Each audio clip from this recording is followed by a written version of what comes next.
ದಾವಣಗೆರೆಯ ಎಲ್ಲ ವಿದ್ಯಾರ್ಥಿಗಳೇ ಹಾಗೂ ವಿಶೇಷವಾಗಿ ಪೋಷಕರೇ, ದಾವಣಗೆರೆಯಲ್ಲಿ ಇದೇ ತಿಂಗಳು 27-28ರಂದು ಜ್ಞಾನ ಸಂಗಮ ಎಜುಕೇಷನ್ ಎಕ್ಸ್ಪೋ ನಡೀತಾ ಇದೆ.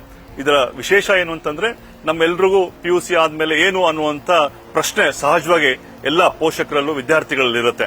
ಆ ಎಲ್ಲ ಪ್ರಶ್ನೆಗಳಿಗೆ ಉತ್ತರ ಇವತ್ತು ಜ್ಞಾನ ಸಂಗಮದಲ್ಲಿ ನಮ್ಮ ನ್ಯೂಸ್ ಫಸ್ಟ್ ಚಾನೆಲ್ನವರು ಅತ್ಯಂತ ಅದ್ಭುತವಾದಂತಹ ಕಾರ್ಯಕ್ರಮವನ್ನು ಆಯೋಜನೆ ಮಾಡಿದ್ದಾರೆ.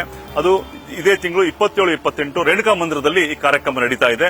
ನಮ್ಗೆ ಬೇಕಾಗಿರುವಂತಹ ಎಲ್ಲ ಮಾಹಿತಿಗಳು ಅಲ್ಲಿ ಸಿಗ್ತವೆ. ವಿಶೇಷವಾಗಿ ಯಾವ ಕೋರ್ಸ್ಗೆ ಹೋಗಬೇಕು, ಇಂಜಿನಿಯರಿಂಗ್ ಯಾವ ಕೋರ್ಸ್ಗೆ ಹೋಗಬೇಕು, BSc ಯಾವ್ದಕ್ಕೆ ಹೋಗಬೇಕು, ಅಥವಾ ಎಲ್ಲ ಕಾಲೇಜ್ನ ಮ್ಯಾನೇಜ್ಮೆಂಟ್ನವರು ಬಂದಿರ್ತಾರೆ. ಅದ್ರ ಜೊತೆಗೆ ನಮ್ಗೆ ಬೇಕಾಗಿರುವಂತಹ ಆರ್ಥಿಕ ಸೌಲಭ್ಯ ಏನ್ ಬೇಕಾಗುತ್ತೆ ಆ ಸೌಲಭ್ಯವನ್ನು ಕೊಡುವಂತ ಎಲ್ಲ ಬ್ಯಾಂಕ್ನ ಎಲ್ಲ ಅಧಿಕಾರಿಗಳು ಸಹ ಬಂದಿರ್ತಾರೆ. ವಿಶೇಷವಾಗಿ ಆಪ್ತ ಸಮಾಲೋಚನೆಯನ್ನು ಸಹ ಅಲ್ಲಿ ವ್ಯವಸ್ಥೆಯನ್ನ ಮಾಡಿದ್ದಾರೆ. ನಮ್ಗೆ ಬೇಕಾಗಿರುವಂತಹ ಈ ವಿವಿಧ ಕೋರ್ಸ್ಗಳ ಮಾಹಿತಿಯ ಜೊತೆಗೆ ಕಾಲೇಜುಗಳ ಎಲ್ಲ ಮಾಹಿತಿಯನ್ನ ಅಲ್ಲಿ ಕೊಡೋರಿದ್ದಾರೆ. ಹಾಗಾಗಿ ಇದೊಂದು ಒಳ್ಳೆ ಸುವರ್ಣಾವಕಾಶ ಇದೆ. ಎಲ್ಲ ವಿದ್ಯಾರ್ಥಿಗಳು, ದಾವಣಗೆರೆಯಲ್ಲಿರುವಂತಹ ಎಲ್ಲ ವಿದ್ಯಾರ್ಥಿಗಳು, ಪೋಷಕರು ಇದನ್ನು ಸದುಪಯೋಗ ಮಾಡ್ಕೋಬೇಕಂತೇಳಿ ಮನವಿ ಮಾಡ್ಕೊಳ್ತೀನಿ.